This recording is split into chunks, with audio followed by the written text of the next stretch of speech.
Hi, my name is Banu Baykal and this is Lucky. I am weekly content creator for people who wants to develop themselves professionally in their career and get better 1% every day. In this talk today, I will talk about romanticism in workplace. Yes, you heard me right. I'm a very big fan of Alain de Botton. If you don't know him, please have a look his ideas and his attempt to educate rest of us on how to live and deal with the bigger questions. He actually has, he's sleeping on my lap. He actually even has a school called School of Life, and I believe it saved me from a couple of different situations by giving me a perspective, really. So I'm neither talented nor educated the way he is, and I have no intention to repeat what he's very elegantly explaining and can be easily found on YouTube. So I will be leaving a lot of links down below. Buddy, you're right, we are having a YouTube video here in the comment section down below. So please have a look and get to know him. He's a really good source. One of my favorite talks is about romanticism. And today I also want to talk about this topic. The difference is he talks about romanticism and how romantic ideas are killing our our relations. And I want to carry this topic to workplace. Before jumping on romanticism in workplace, first I need to explain what I mean with romanticism.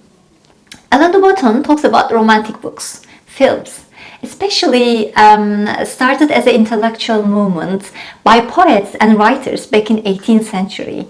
And even though we don't know it, it's still shaping us.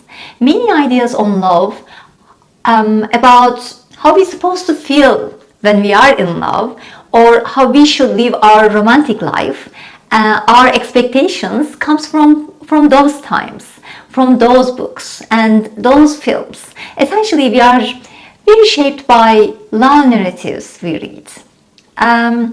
He talks about the idea of love and romanticism once weren't familiar to us, and we create our first ideas on what to expect and how to fall in love by taking those clues into account.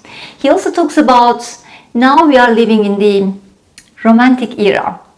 And even today, even you didn't read one line of poem from that era, it still influences us a lot of ways we don't notice. We are surrounded by that romantic narrative. Now, what does romanticism tells us? What are the assumptions on romanticism? I will talk about them, but I will only touch two of them and then move on to my actual topic of romanticism in workplace. You're right, buddy? Are you romantic as well? Huh? Are you romantic as well? We are going to cure you today. Alright? Alright, let's dive in.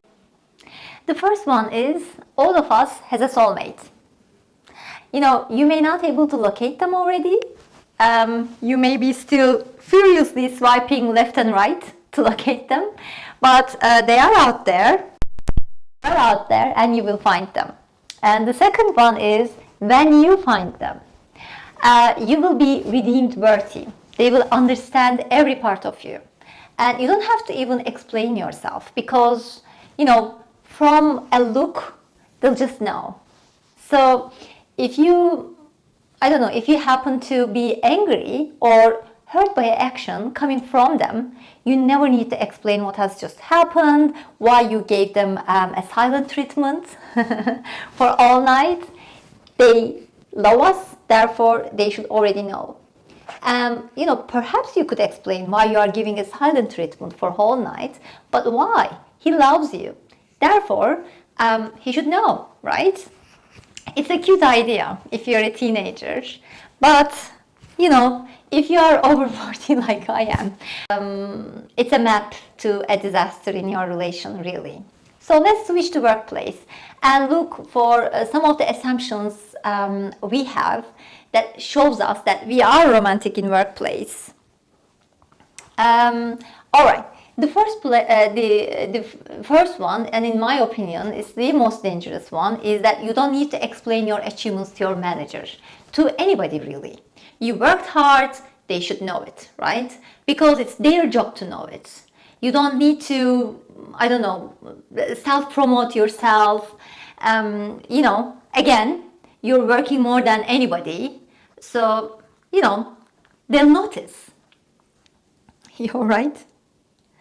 Okay, they'll notice your peers, your managers, when they come together, all they talk about is, look, how good, I don't know, let's for the example's sake, use my name. Oh, look, how good Banu is working.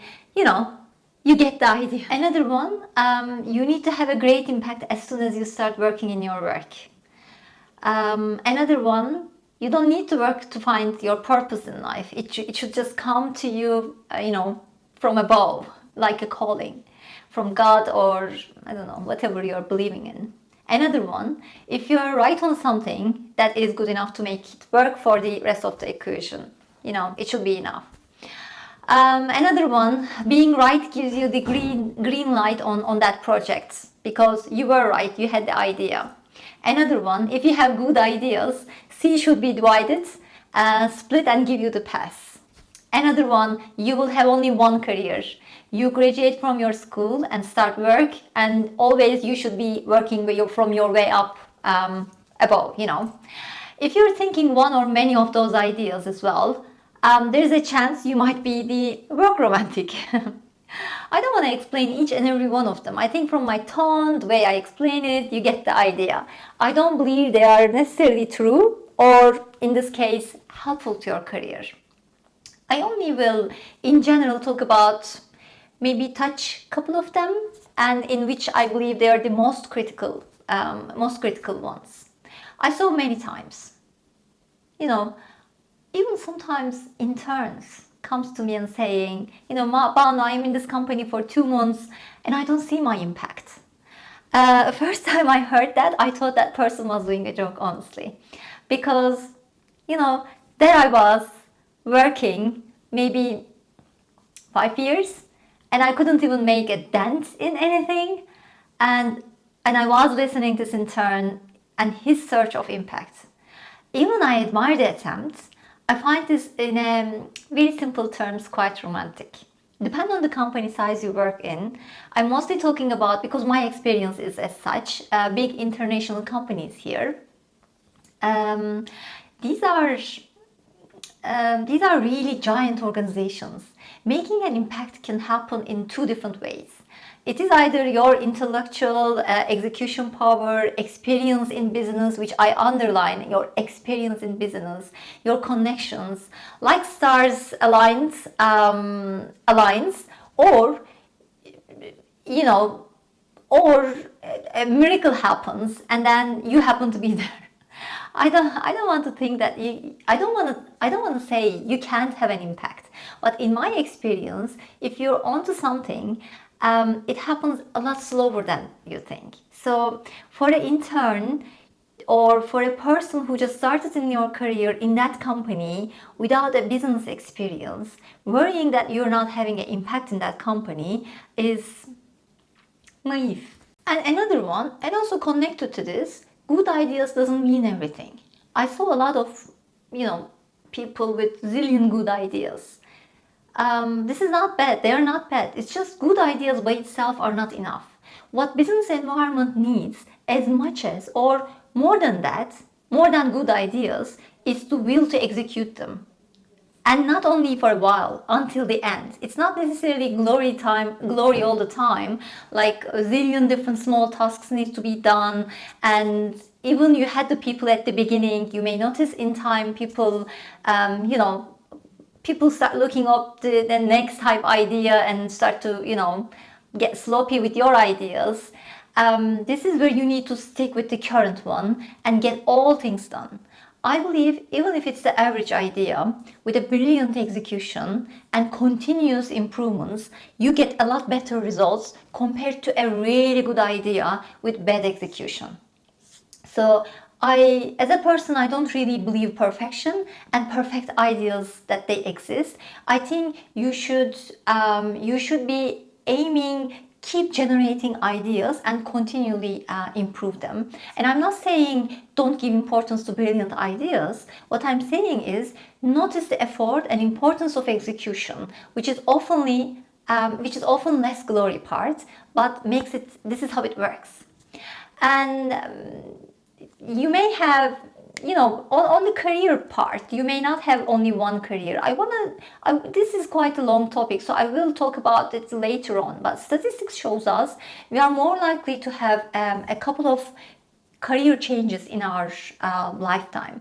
Try to understand your transferable skills, what you are interested while you are currently working, and that will give you the enough clue to understand, navigate your next role, which may not be all the time up. It may be quite vertical, and at the beginning especially, compared to what you imagined.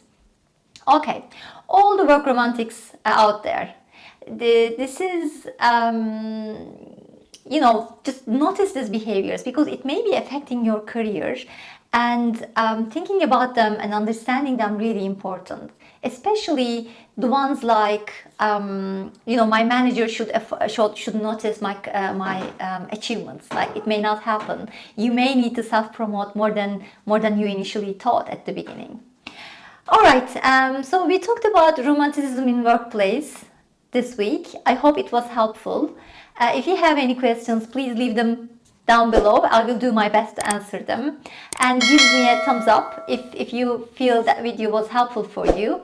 It gives me the courage to do other videos as well. Thank you so much for watching. Bye bye.